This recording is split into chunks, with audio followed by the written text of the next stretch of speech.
네, 여러분 반갑습니다. 오늘도 하우스 처치 화요 예배 함께 해주신 여러분 진심으로 환영하고 축복합니다.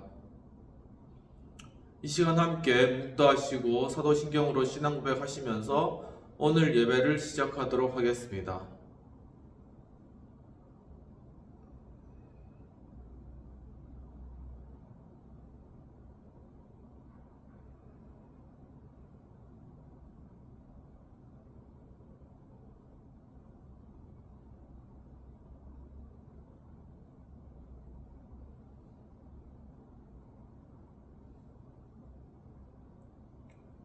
전능하사 천지를 만드신 하나님 아버지를 내가 믿사오며 그 외아들 우리 주 예수 그리스도를 믿사오니 이는 성령으로 잉태하사 동정녀 마리아에게 낳으시고 본디오 빌라도에게 고난을 받으사 십자가에 못 박혀 죽으시고 장사한 지 사흘 만에 죽은 자 가운데서 다시 살아나시며 하늘에 오르사 전능하신 하나님 우편에 앉아 계시다가 저희로서 산 자와 죽은 자를 심판하러 오시리라.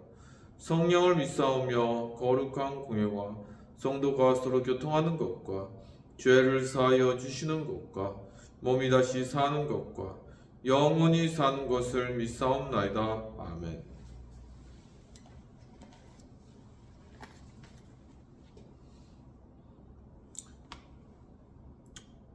찬송가 314장 찬양하시겠습니다. 내 구주 예수를 더욱 사랑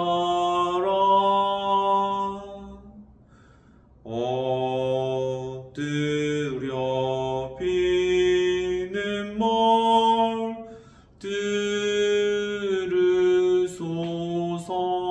들으소서.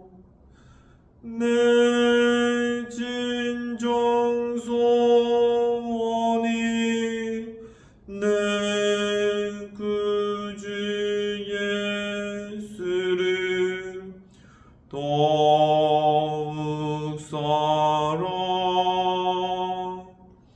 더욱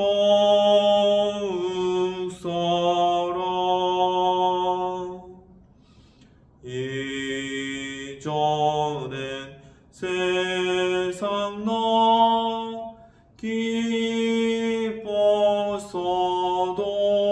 기뻤어도 지금 내 기쁨은 오직 예수. 다만 내비는 말 내 구주 예수를 더욱 사랑 더욱 사랑 이 세상 떠날 때 찬양하고 숨질 때 하는 말 이것일세. 다만 내비는 말 내 구주 예수를 더욱 사랑 더욱 사랑.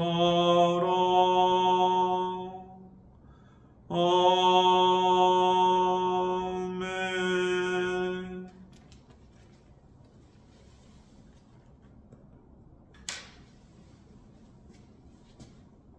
이 시간 공동체를 위한 회개의 기도와 성찬을 위한 기도와 헌금을 위한 기도를 드리도록 하겠습니다.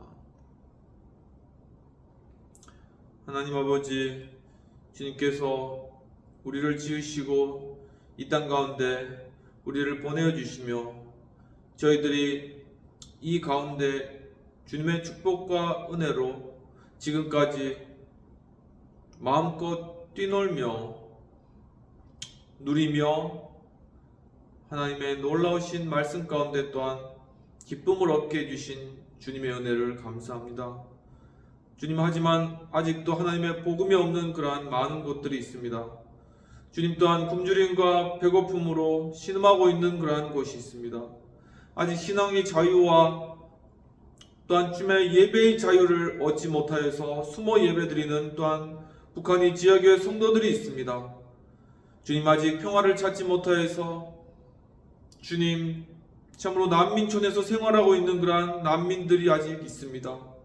주님, 정말 이 땅의 이러한 여러 전쟁과 재앙과 또한 무지와 또한 억압 가운데 있는 그러한 이 땅을 안타까이 여기고 정말 이 나라 또한 이 한국교회가 함께 그들을 위하여서 기도하며 그들을 도와나가지 못하였던 저희들의 죄악들이 시간 자백합니다. 주님, 또 이 나라가 하나님의 큰 축복을 받았으나 그 사랑을 또한 흘려보내지 못하고 우리 한 민족인 북한 땅에 있는 정말 우리 지역의 성도들과 우리 주민들을 위하여서 그들을 사랑으로 품고 그들에게 정말 하나님의 은혜를 공급하지 못하였던 저희들의 이러한 공동체의 죄악들을 주님 앞에 이 시간 자백하고 내려놓사오니 주여, 저희들의 죄악을 예수 그리스도의 보혈의 피로 씻어주시고 용서하여 주시옵소서.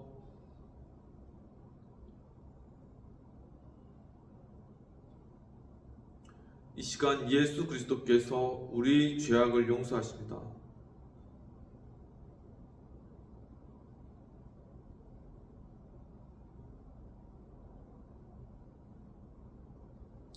주여, 참으로 이 시간 동안 하나님 이 거룩한 예배 가운데 주님의 성찬 가운데 나올 수 있도록 이끌어 주신 은혜를 감사합니다. 주님께서 잡히시던 날 밤에 떡을 가지고 살해하시고 이것은 너희를 위하여 주는 바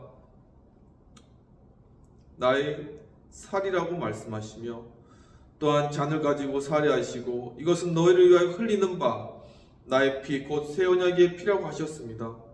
이 시간 이 떡과 잔을 먹고 마심으로 예수 그리스도의 십자가의 고난 가운데 저희들이 동참하게 하시고 예수 그리스도의 부활의 생명 가운데 함께 할 수 있도록 도와주시옵소서. 주님, 또한 이 시간을 위하여서 헌금으로 바친 그러한 손길을 위해 주님께서 축복하시고 주님이란 헌금이 쓰이는 곳곳에 하며 놀라우신 그러한 능력과 은혜가 꽃피어나며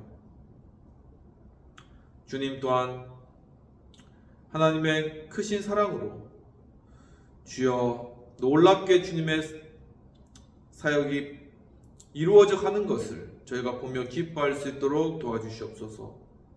주님, 감사하고 이 모든 말씀 우리 주 예수님 이름으로 기도합나이다. 아멘.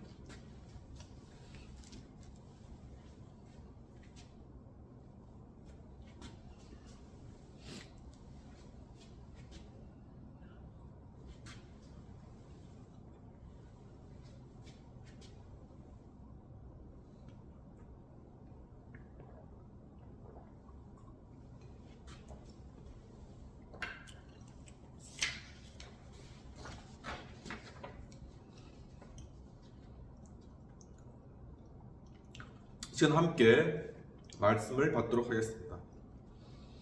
오늘 말씀은 에스겔서 28장 1에서 5절까지의 말씀이 되겠습니다.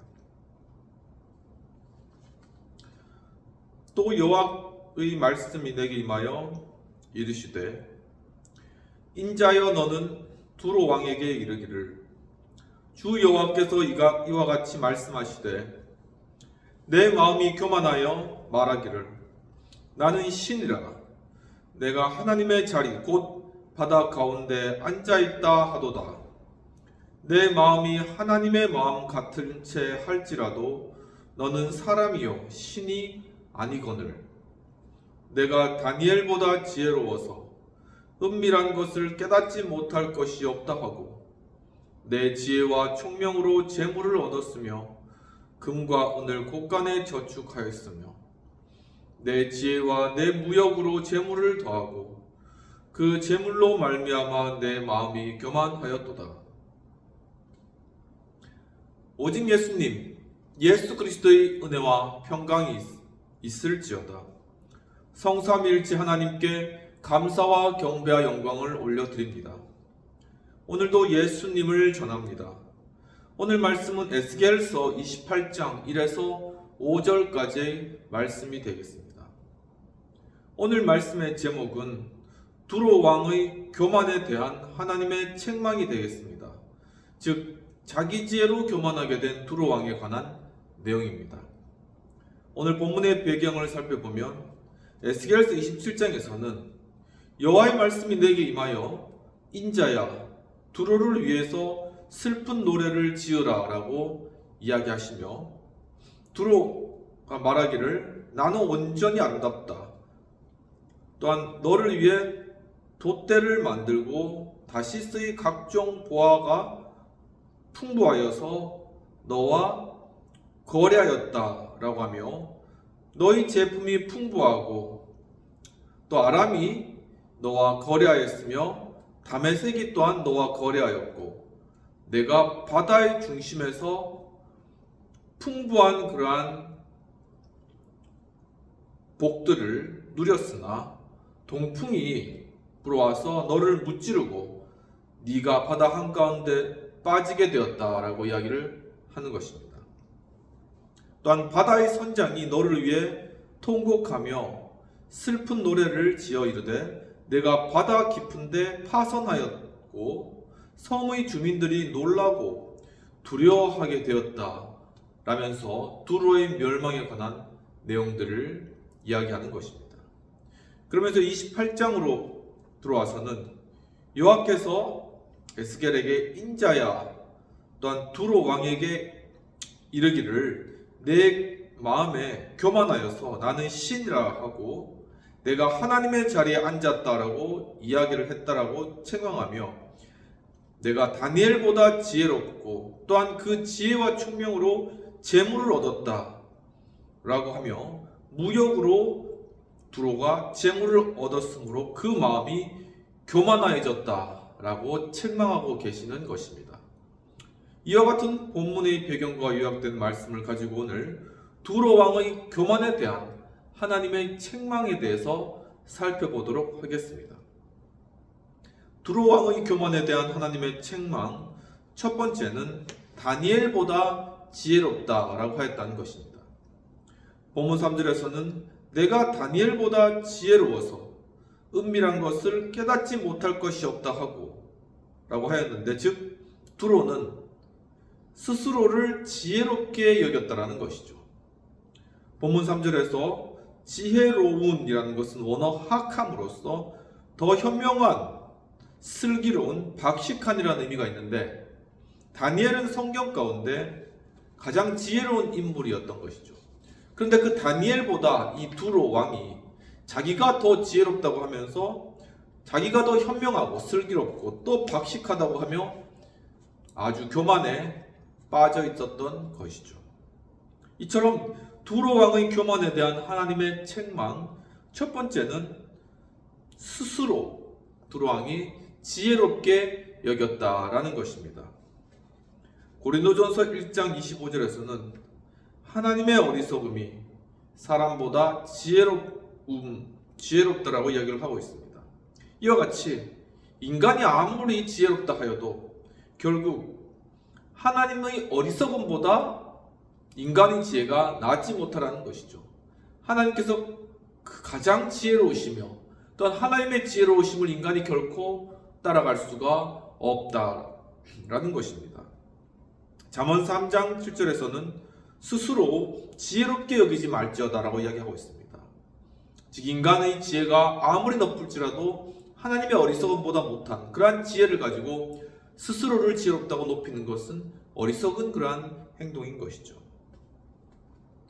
야고보서 3장 17절에서는 과연 하늘로부터 난 지혜, 위로부터 난 지혜는 무엇이냐라는 것에 대해서 바로 성결하며 화평하고 관용하며 양순하고 긍휼히 여기고 선한 열매가 가득하다라고 이야기를 하고 있는 것입니다.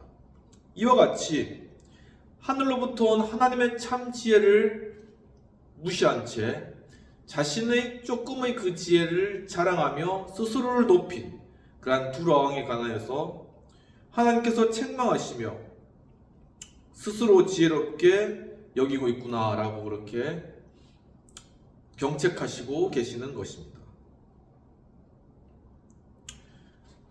2011년 3월 1일에 이광복 목사님께서 발간하신 성경으로 본 스티븐 호킹의 우주물리학의 허구라는 그런 책이 있습니다.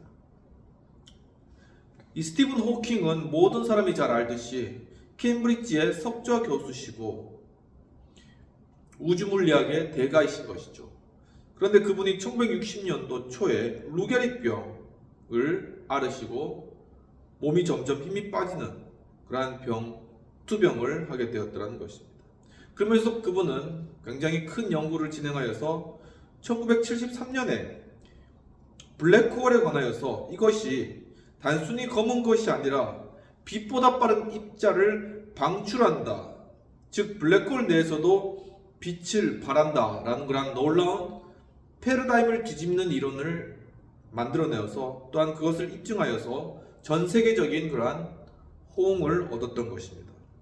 그는 초기에 시간의 역사라는 그런 책을 썼는데 여기서는 유신론적인 입장을 취하여서 하나님의 존재를 마치 인정하는 것과 같은 그러한 태도를 취하였습니다. 하지만 그의 이후의 작품 중에 위대한 설계라는 그러한 책에서는 우주가 빅뱅으로 탄생하였다라는 하나의 신개념을 내세우면서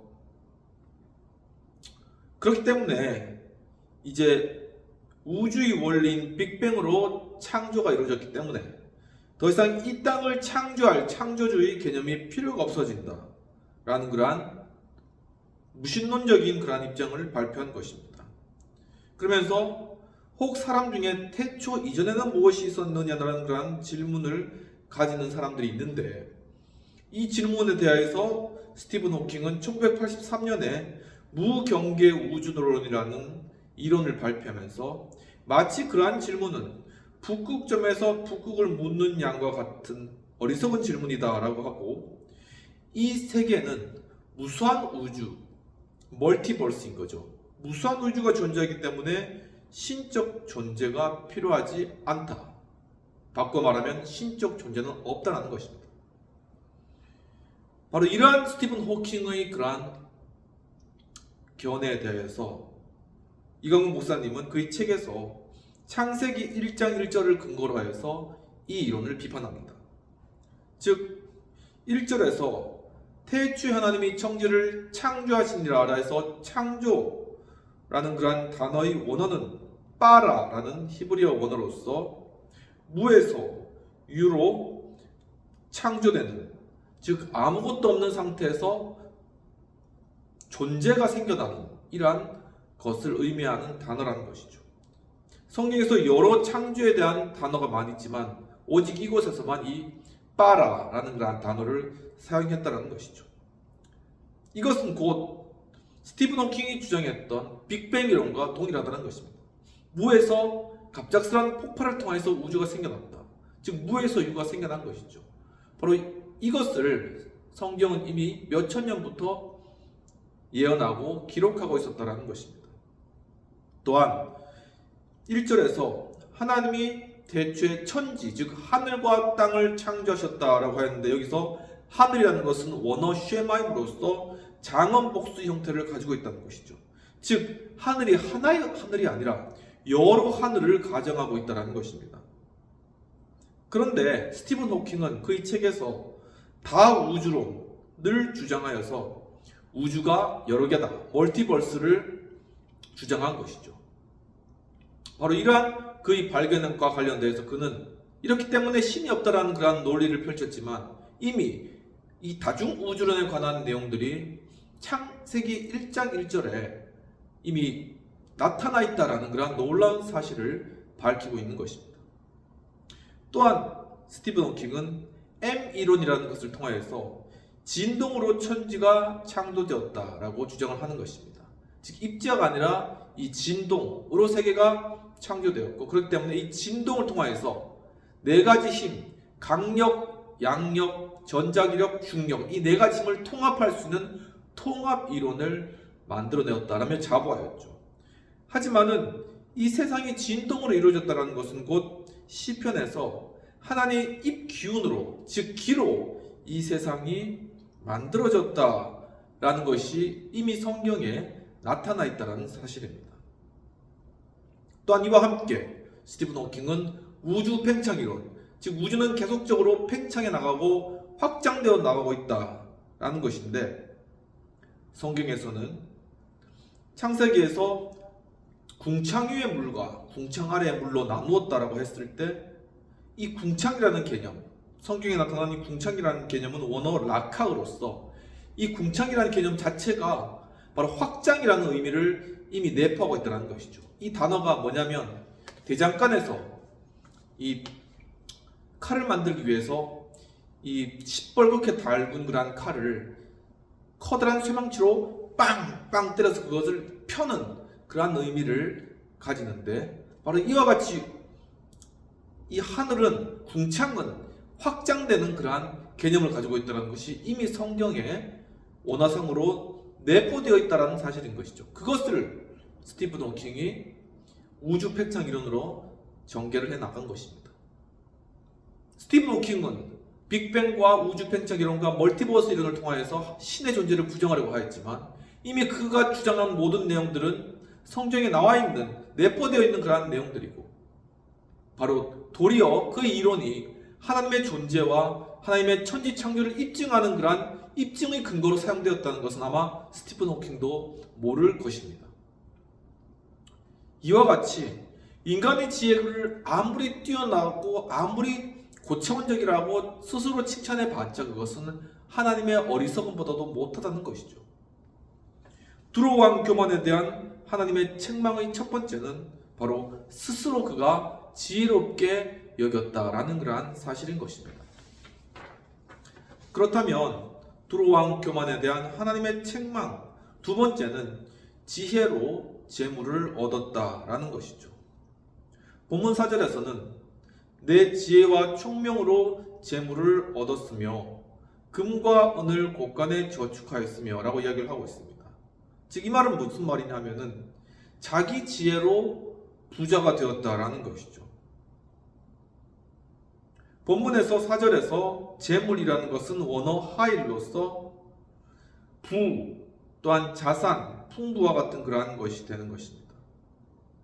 즉 내가 내 이 잘난 지혜로 인하여서 부하게 되었고 풍부하게 되었고 또한 내 자산이 증식되었다. 이 얼마나 마음 가운데 교만을 가지기에 합당한 그러한 근거가 되지 않겠습니까?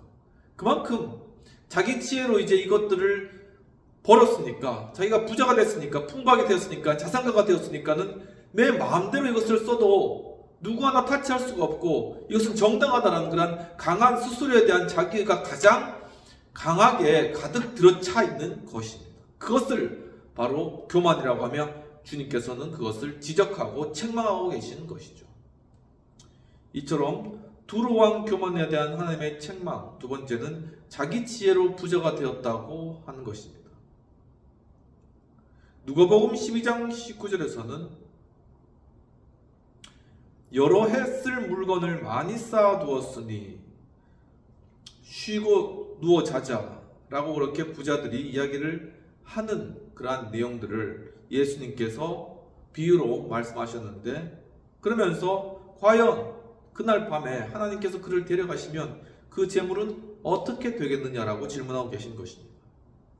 이와 같이 인간의 마음 가운데 아무리 든든하고 아무리 풍성하고 아무런 문제없이 보이는 그러한 재물과 떵떵거리며 많은 자산이라 할지라도 결국 그의 생명을 주관하시는 분은 하나님이시기 때문에 그 재물의 주인은 결코 그 사람이 아니라는 것이죠.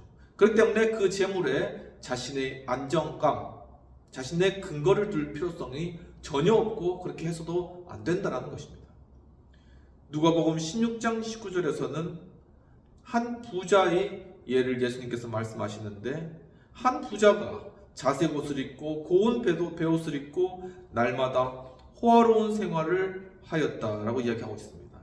반면에 그의 집 앞에 있는 거지 나사로는 매일매일 구걸하면서 주인의 집에서 떨어지는 그 빵 부서기를 먹고 살면서 하루하루를 지냈다는 것이죠.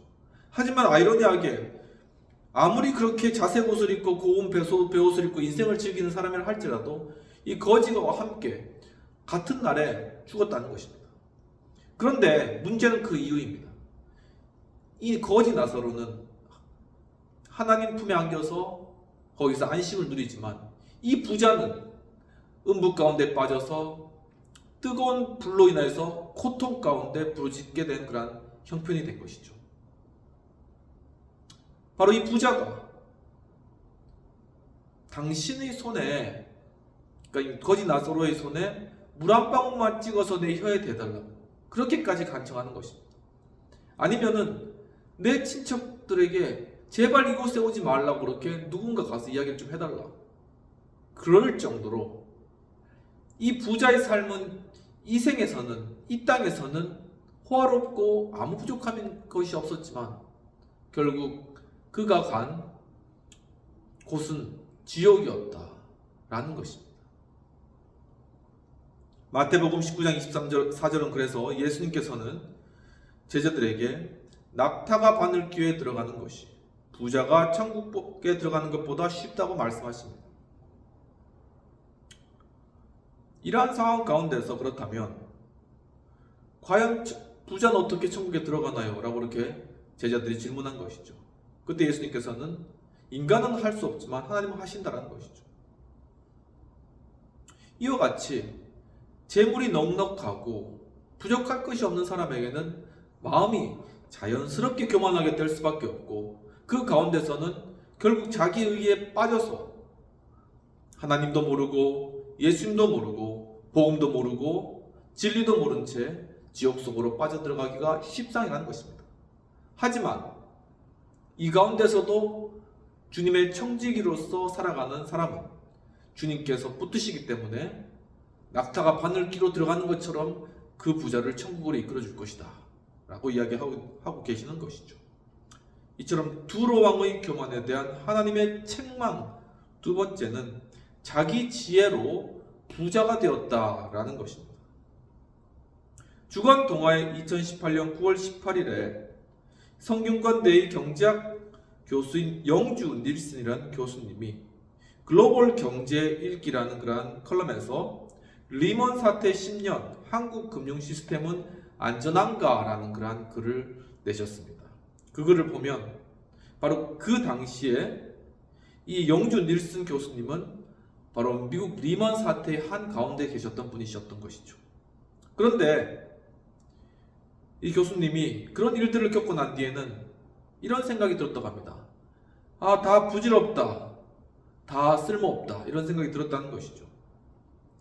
2008년 9월 15일 월요일에 JP 모건의 직원으로 있었던 이 영주 닐슨 교수님은 바로 리먼 브라더스로 인하여서 한순간에 금융 시스템이 무너지는 것을 피부로 직감한 것입니다. 바로 이러한 사태에 빠진 그러한 당시의 투자자들은 어떤 식으로 생각하게 되냐면은 이 영주 닐슨 교수님이 바로 이러한 부류의 사람들은 처음에는 자신이 일주일에 100시간 동안 매달렸던 그러한 회사가 망한 것에 대해서 분노하는 그러한 마음을 가지게 된다고 합니다. 그 이후에는 다시 이성을 찾고 다시 또 다른 회사에 가야 되니까 이력서를 정리하면서 또한 헬스장도 다니고 그러면서 전에 망하기 전보다 훨씬 더 여유 있는 삶을 살아가게 된다는 것이죠. 좀 이상하죠. 그런데 세 번째로는 그렇게 헬스장에 다닌다 하여도 건강해지는 것이 아니라 스스로의 마음컨대 점점 더 우울감에 빠지면서 점점 더 나락으로 떨어지게 된다는 것입니다. 그러면서 과연 그렇다면 이 리먼 브라더스 사태를 통하여서 과연 이 금융계는 그리고 개인적으로 어떠한 교훈을 얻었을까라고 그렇게 자신의 생각들을 정리했는데, 첫 번째는 자신의 존재가 작다는 것을 깨달았다는 것입니다. 이 교수님은 100만 달러 정도를 거래하는 것은 아주 일상적이었다는 것입니다. 한 13억 되는 거죠.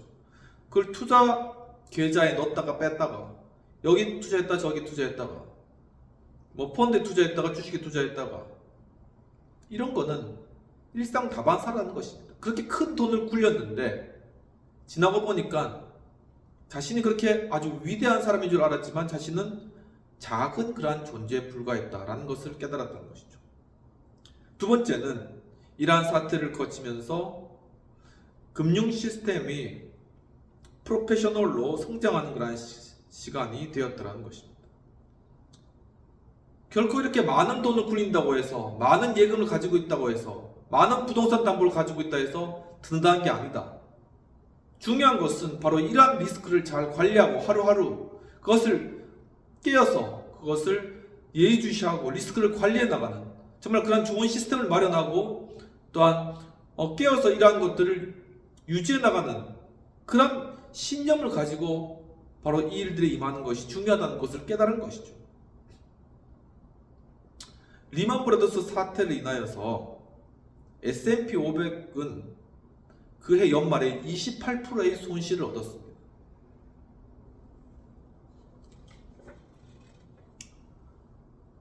그런데 왜 이렇게 이러한 일들이 일어났을까라는 것을 되돌아보았을 때 그 원인으로 교수님께서는 첫 번째는 엄청난 부채, 그러니까 막 부채를 발행하는 거예요.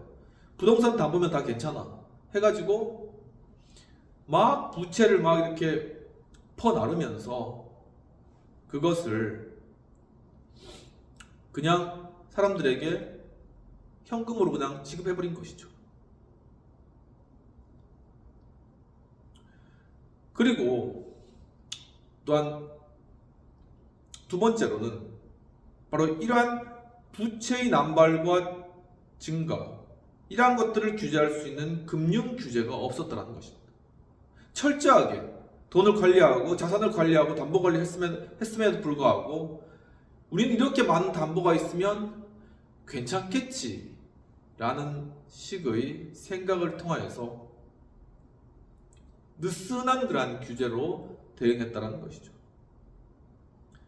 마지막 세 번째로는 모럴 해저드의 심각성을 인식했다는 것입니다. 바로 이런 많은 돈을 굴린다고 해서, 많은 담보를 받는다고 해서, 뉴욕에서 일한다고 해서 우리가 잘난 게 아니다. 그리고 이게 우리가 제대로 하는 게 아니다. 우리가 도덕적으로 심각해질 수 있고 부패할 수 있고 잘못될 수 있었다는 그런 심각성을 인식하게 되었다는 것입니다. 바로 이러한 미국의 금융 불안과 또한 세계 경제에 큰 여파를 불러일으킨 이러한 리먼 브라더스 사태를 중심에 있었던 이 리먼 브라더스사는 1850년도에 이제 설립되었는데, 유대계에 있는 어떤 분이 어떤 목화 재배 이런 것들, 이런 농산물 이런 것들을 좀 거래하면서 이렇게 조금씩 키우는 그런 회사입니다. 근데 그게 이제 점점 커져가지고 아메리카 익스프레스에 매각되었다가 다시 이제 팔렸다가 이렇게 하면서 당시에 25,900명의 직원을 가진 그런 회사로 성장한 것이죠. 그리고 리먼 브라더스의 자산은 무려 6,900억 달러에 달았다는 것이죠. 한국 돈으로는 약 1,000조에 해당되는 것입니다. 하지만 이 사태로 인해서 리먼은 62억 달러, 즉 9조 정도의 손실을 입고 결국 파산 신청을 하게 된 것입니다. 그 날고 긴다 하는 그러한 투자자들, 애널리스트들, 그리고 신용평가 회사들, 바로 그들이 그렇게 합쳐서 아주 최고 학부의 최고 브레인들이 모여가지고 이 금융 시스템, 뉴욕의 금융 시스템을 운영하였지만 결국은 수많은 사람들이 퇴직하고 또 엄청난 소실을 입고 세계 경제의 그러한 흔들리는 그러한 상황까지 몰고 간 이러한 일들이 발생한 것이죠. 아무리 인간의 지혜가 뛰어난다고 하여도 스스로 교만하였을 때는 패망할 수밖에 없다. 교만은 패망의 선봉이라는 것입니다. 두로 왕의 교만에 대한 하나님의 책망. 두 번째는 자기 지혜로 부자가 되었다라고 교만하게 행하였다는 것이죠. 잠시 정리하자면 두로 왕의 교만에 대한 하나님의 책망 첫 번째는 자신이 다니엘보다 지혜롭게 생각하였다. 즉 스스로를 지혜롭게 여겼다는 것입니다. 두 번째는 지혜로 재물을 얻었다 하여 자기 지혜로 부자가 되었다라고 생각한 것이죠. 그리고 그렇다면 두로 왕 교만에 대한 하나님의 책망 세 번째는 재물로 결국 마음이 교만하게 되었다는 것입니다. 5절을 보면 내 지혜와 내 무역으로 재물을 더하고 그 재물로 말미암아 내 마음이 교만하였도다. 즉 두로가 가진 소유물로 인하여서 교만하게 되었다는 것입니다.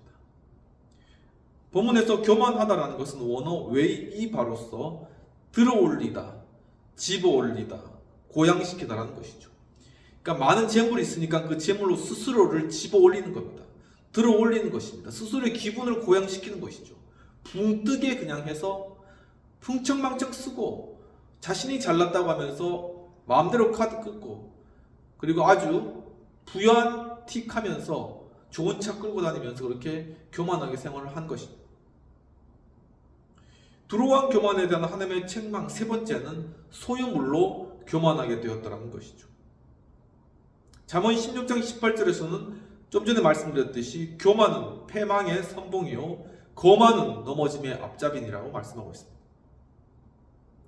디모데전서 6장 11절에서는 돈을 사랑함이 일만하게 뿌리라고 이야기하면서 많은 근심이 자기를 찔렀다고 이야기하고 있습니다. 이와 같이 돈을 사랑하는 그러한 마음, 바로 이것이 하나의 뿌리가 되어서 그것이 자신의 마음을 찌르고 또한 많은 근심으로 그 양심을 상하게 하는 것이죠. 사도행전 12장 23절에서는 마물보다 더욱 부패한 것이 인간의 마음이라. 즉 이 돈이 마음에 들어와서 마음을 부패하게 하고 마음을 썩게 만들고 이 마음을 교만하게 만든다는 것이죠. 그렇다면 결국 이 부패한 마음이 교만하게 될 때 결국 그 교만이 그를 패망하게 만든다는 것입니다. 이처럼 두로왕 교만에 대한 하나님의 책망 세 번째는 소유물로 교만하게 되었다는 것이죠. D 해시테크, 그러니까 다음에 사는 해시테크에서 2025년 12월 7일 최근에 이 육상 빌딩을 세운 그룹, 이 46년 만에 사라지다 이러한 제목으로서 이 소제목으로서 한국의 상징물 육상 빌딩까지 만들었지만 하루아침에 몰락한 이 기업이라는 그런 제목의 글을 올렸습니다. 아실 분은 또 다 아실 텐데 그 내용 잠깐 소개해드리면은 이 육상 빌딩 이 여의도 여기 제가 또한 이렇게 설교하고 공부하고 있는 여의도의 동여의도죠. 동여의도 쪽에는 이 육상 빌딩이 한국을 대표하는 그런 예전에는 가장 높은 건물이 있었습니다. 이 육상 빌딩은 신동아 그룹의 사실 얼굴이었던 것이죠. 신동아 그룹은 1953년에 조선 제분을 인수하고 그 이후에 금융, 보험, 건설, 식품, 무역 등으로 아주 급성장한 그러한 회사입니다. 1980년에 한국 재계에서 대표적인 역할을 하였고 하지만 신동아 그룹은 1990년에 들어오면서 90년 후반에 여러 금융 비리에 얽히게 됩니다. 그리고 결국은 검찰총장의 아내의 옷을 이 신동아 그룹 회장의 아내가 결제해준 그러한 비리와 의혹으로 인해서 이거 즉 온로비 사건, 당시 유명한 사건이었는데 이 사건을 포함하여서 이러한 것들이 여론에 들끓어서 결국은 정경유착에 대한 문제와 함께 결국은 해체되는 이러한 어떻게 보면 아픔을 겪게 된 것이죠. 이 신동아 그룹의 창업주 최성모 회장님은 유교 실향민이었습니다. 그리고 부산 제빙 냉장 등을 인수하면서 회사를 확장시켰고 또한 1966년도에는 신동아 화재 해상을 또한 만들기도 하였던 것이죠. 그리고 1969년에는 대한생명을 인수해서 대표적인 생명보험 회사로서 또한 거듭나게 되었고 1976년에 장남 최순영 회장님이 경영을 맡게 되었고 그 1985년에는 육상빌딩이 완공된 것이죠.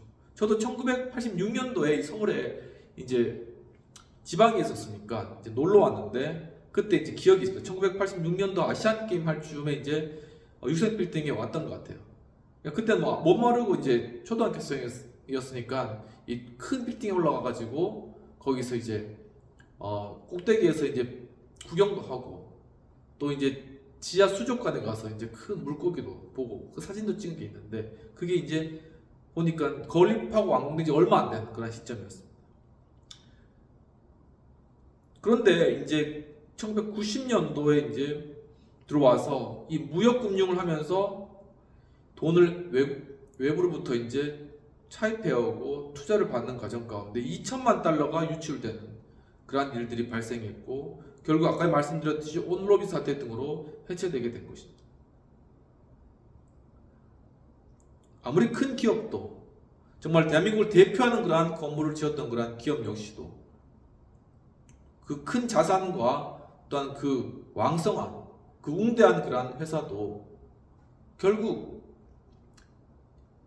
사회의 변화와 또한 경제적인 그러한 변화들 그리고 그 가운데 또한 벌어졌던 여러 가지 사건들과 사고들로 인하여서 이렇게 몰락하게 된 이러한 결과를 낳을 수밖에 없는 안타까운 그러한 상황들이 벌어졌다라는 것이죠.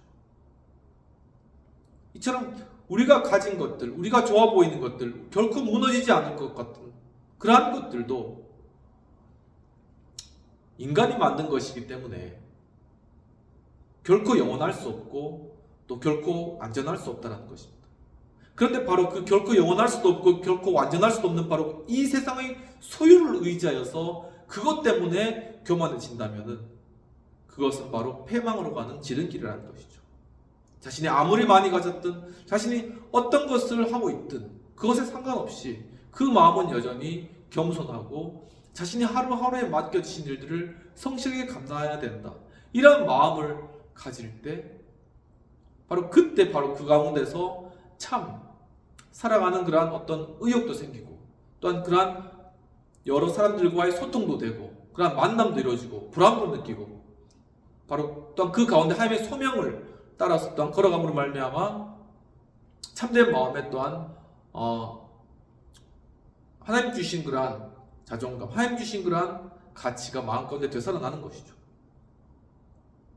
결국 우리가 의지해야 될 것은 이 땅에 보이는 것이 아니라 이 땅의 재물이 아니라 또한 자기 지혜가 아니라 바로 영원하신 하나님의 나라 또 그분의 손길 또 하나님의 놀라우신 십자가의 사랑 바로 그것을 우리는 의지해야 된다라는 것입니다. 이제 말씀을 정리하도록 하겠습니다.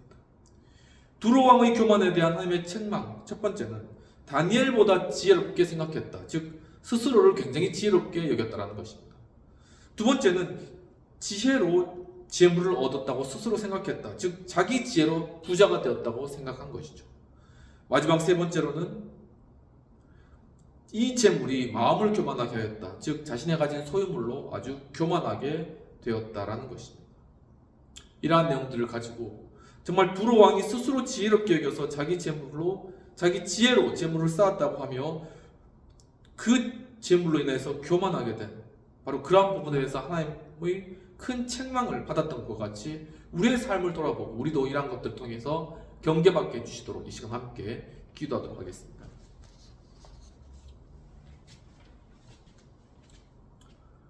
하나님 아버지, 오늘 또한 주님 참으로 오늘 두로 왕에 대해서 책망한 하나님의 그 책망의 그러한 메시지를 듣게 해주신 일을 감사합니다. 주님, 참으로 두로 왕이 아주 큰 무역을 하고 또한 아름다운 그러한 집을 짓고 또한 바다 위에 다니면서 호화하게 다녔지만 결국은 바다 중간에 침몰하여 버린 이러한 안타까운 일들을 관하여서 주님께서는 두로 왕의 그러한 모습을 책망하시면서 두로 왕이 자신이 지혜롭게 여기고 다니엘보다 더 지혜롭다 생각하며 또한 이 지혜로 말미암아 내가 스스로 재물을 얻었다라고 생각하고 그 자신이 얻은 재물에 대해서 마음이 교만하고 높아졌던 바로 그것이 그를 교만하게 했고 결국 그를 패망하게 했던 원인인 것을 오늘 말씀 가운데 주님 보이셨습니다. 주여 그렇습니다. 주여 참으로 이러한 두로왕에 대한 하나님의 책망을 또한 우리에게도 주셨으니 정말 우리가 우리의 삶과 우리의 마음을 돌아볼 수 있도록 주님 도와주시옵소서. 주여 또한 정말 이 공동체가 지금 다시 한번 우리 스스로를 돌아볼 수 있도록 도와주옵소서. 주여 정말 우리가 가진 것으로 인해서 만족하고 있는지, 또한 우리가 가지고 또한 우리가 스스로 높아지고 우리가 지혜로운 것으로 인해서 우리가 만족하고 있는지, 그것에 정말 자신의 안정감을 두고 있는지 주여 돌아볼 수 있도록 도와주시옵시고, 혹시나 우리가 그렇게 하였다면 주여 이것이 결국 아무것도 아니며 결국 다 소용없는 것이며 한순간에 몰락하는 것이며 오직 우리가 의지할 바는 하늘에 계신 하나님 아버지, 우리를 구원해내신 예수 그리스도의 생명임을 우리가 깨달아야 하고, 주여 그러므로 우리 많이 가졌든 적게 가졌든 또한 가진 것이 없든 오직 주님 앞에서 정말 하나님으로 말미암아 자존감을 가지고 주님 은 안에서 정말 서며 정말 주님 앞에 겸손하여져서 주님과 동행해 나가며 주님과 하나 되는 것을 가장 기뻐하는 그러한 복된 삶을 우리 성도님들 살아갈 수 있도록 도와주옵소서. 하나님 아버지, 또한 이 영상을 보시는 분들 가운데 주님 암으로 또한 여러 질병으로 고통 가운데 계시는 분들이 있습니다. 주여 자신의 생명이 경각 가운데 걸려있는데 무슨 재물이 도움이 되겠습니까?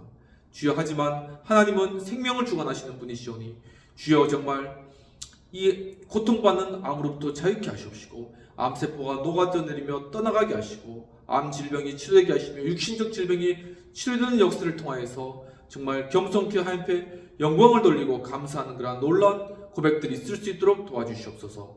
주님 또한 참으로 여러 그러한 정신적인 고통 가운데, 우울감 가운데, 또한 심취한 악심 가운데 있는 그러한 분들 위해 지금 찾아가셔서 정말 그것을 일으키는 것이 재물을 의지하였던, 이 세상 것을 의지하였던 그러한 뿌리가 있는 것이 아닌가라는 것을 돌아보고, 이제 만약에 그렇다면 그러한 뿌리를 뽑아내고 그러한 세상을 의지했던 마음들을 버리고 정말 오직 하나님 나라와 주님을 의지함으로 말미암아 마음 가운데 영원한 소망과 또한 소명으로 말미암아 정말 힘을 얻고 정말 주님 주신 힘으로 설 수 있는 그런 우리 성도님 될 수 있도록 도와주시옵소서.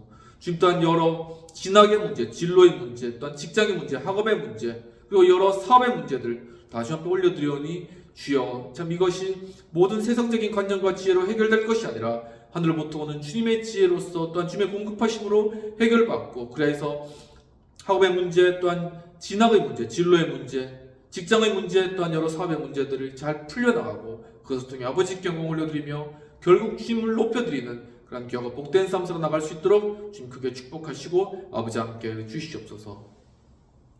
이 시간 예수 그리스도의 크신 은혜와 하나님 아버지의 놀라우신 사랑과 성령님의 감화감동 역사하시고 충만하신 은혜가 주여 정말 오늘 두로왕에게 책망하신 정말 자기 지혜가 높고 또한 그 지혜로 재물로 얻었으며 그 재물로 말미암아 정말 교만하게 된 이 두로왕을 책망하신 주님의 책망을 받아서 이제 주 앞에 더욱더 겸손하게 나아가며 정말 자신의 것을 자신의 것을 주장하지 않고 주 앞에 내어드리며 또한 참으로 주 앞에 동행함으로 말미암아 정말 주 앞 은혜 안에서 기뻐하며 또한 오직 주님을 의지하기를 원하는 우리 행복한 교회 하우스처치 여의도 신우회 우리 모든 성도님과 회원님들과 또한 이 영상을 보시는 모든 분들에게 지금부터 영원까지 함께할지어다. 아멘.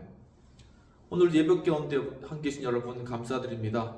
또 1월 이제 중후반을 지나가고 있는데 또 한 해 가운데 계획하신 것들 또 잘 성취하시고 잘 진행해 나가시고 또 주문 안에서 또 말씀 가운데 하나님 또한 기도 가운데 참된 기쁨과 평안으로 이 겨울 또 춥지만 건강하게 잘 보내시기를 축원합니다. 감사합니다.